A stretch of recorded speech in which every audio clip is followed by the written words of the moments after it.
কেঁপেছে তোমার কি থর থর।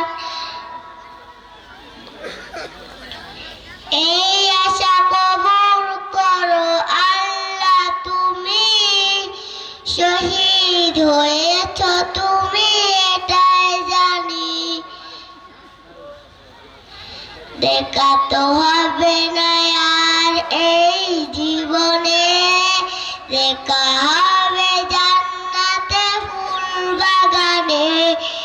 এই আশা কবুল করো আল্লাহ, তুমি শহীদ হয়েছ তুমি এটাই জানি।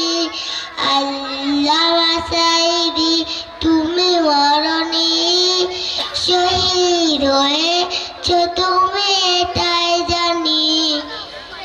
দেহ মাঝে যতদিন ছিল তব প্রাণ, বলেছিলে তুমি সেই প্রভুরই কালাম। তাই তো তোমায় ভাবি প্রতিদিনই, শহীদ হয়েছ তুমি এটাই জানি।